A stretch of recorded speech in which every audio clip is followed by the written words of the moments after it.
रब्बी इश्रह ली सदरी व यस्सिर ली अमरी वहलुल उक़दतम मिन लिसानी यफ़क़हू क़ौली।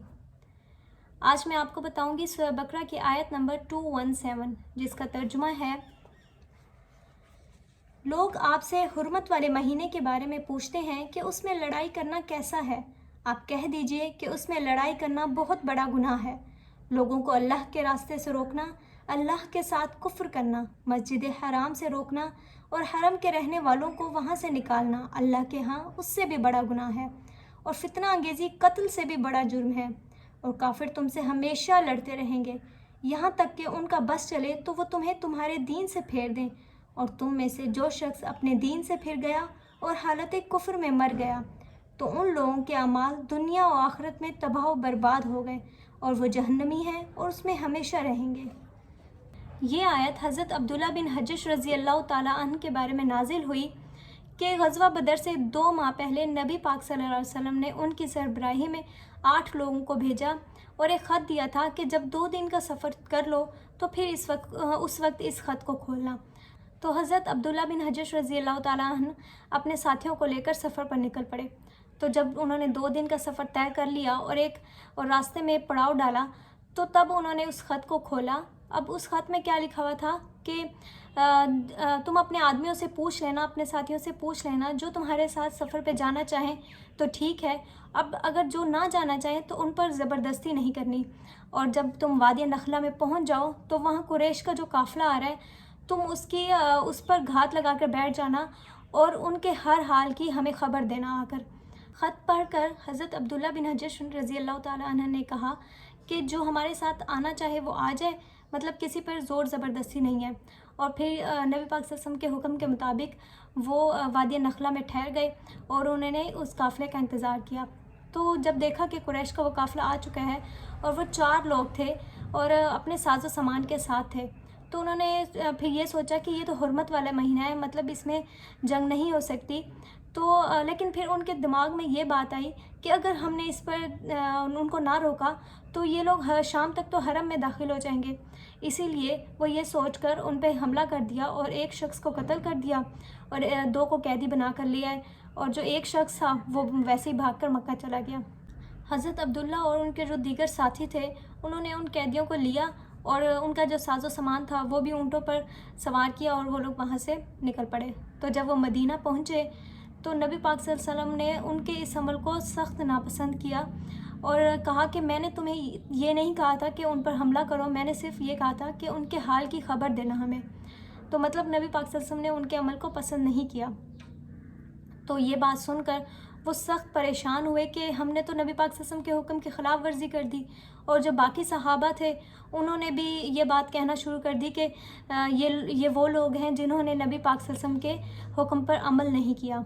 अब कुफ़ार ने क्या किया कि इस कत्ल को खूब उछाला और जो दीगर कबाइल थे उनको भी इस बात पर आमादा करने लगे कि मुसलमानों पर हमला कर दिया जाए।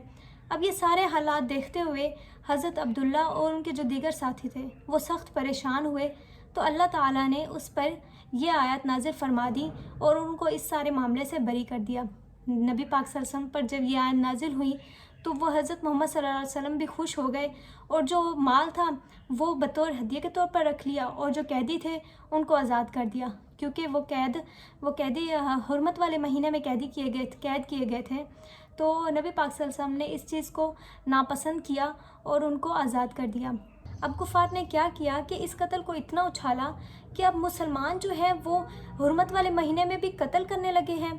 अब उनका इस बात का करने का तो जवाज़ ही पैदा नहीं होता था, क्योंकि इस महीने में कत्ल करना उन गुनाहों से तो कम ही है जो कि वो लोग क्या करते थे। अब वो लोग क्या करते थे कि मुसलमानों को दीन की दावत देने से रोकना, इसके अलावा मस्जिद हराम में दाखिल ना होने देना। तो अल्लाह ताला ने जैसे कि इस आयत में फरमा दिया कि अल्लाह ताला ने कहा कि आप कह दीजिए कि इसमें लड़ाई करना बहुत बड़ा गुनाह है, मतलब कि हुर्मत वाले महीने में लड़ाई करना बहुत बड़ा गुनाह है। फिर उसके बाद क्या फरमाया कि लोगों को अल्लाह के रास्ते से रोकना, कि जो लोग दीन की दावत दे रहे हैं, दीन का पैगाम फैला रहे हैं, उनको उस रास्ते से रोकना। फिर अल्लाह के साथ कुफ्र करना। इसके अलावा मस्जिद हराम से रोकना, कि जो लोग मस्जिद हराम में दाखिल होते हैं तुम लोग उनको अंदर नहीं जाने देते। तो और उसके अलावा اور حرم کے رہنے والوں کو وہاں سے نکالنا، کہ نبی پاک صلی اللہ علیہ وسلم کو اور صحابہ کو جب وہاں سے نکالا گیا اور ان کو ہجرت کرنی پڑی وہاں سے، تو یہ سارا معاملہ ہے۔ اس کے بعد کیا کہا اللہ تعالیٰ نے کہ اللہ کے ہاں یہ اس سے بھی بڑا گناہ ہے کہ جو تم لوگ کہہ رہے ہو کہ حرمت والے مہینے میں مسلمانوں نے قتل کر دیا، حالانکہ وہ ارادتاً تو قتل نہیں تھا، تو اللہ تعالیٰ نے ان کو اس معاملے سے بری بھی کر دیا کیونکہ انہوں نے ارادتاً قتل نہیں کیا تھا۔ تو وہ یہ گناہ اتنا بڑا نہیں ہے جو کہ تم لوگ جس گناہ میں مبتلا ہو، جو کچھ تم لوگ کرتے ہو۔ اس کے بعد اللہ تعالیٰ نے کیا فرمایا، اور فتنہ انگیزی قتل سے بھی بڑا جرم ہے، کہ تم لوگ جو فتنہ فساد پھیلاتے ہو، اس طرح کے جھگڑالو کام کرتے ہو، تو یہ تو قتل سے بھی بڑا جرم ہے جو تم لوگ کرتے ہو۔ اور اللہ تعالیٰ نے آگے کیا فرمایا کہ اور کافر تم سے ہمیشہ لڑتے رہیں گے یہاں تک ان کا بس چلے تو وہ تمہیں تمہارے دین سے پھیر دیں، کہ کافر تو اس وقت تک ہار نہیں مانیں گے، وہ اس وقت تک لڑتے رہیں گے کہ جب تک تم اپنے دین سے پھیر نہ جاؤ، کہ وہ ان کی یہی کوشش ہے کہ آپ کو آپ کے دین سے پھیر دیں۔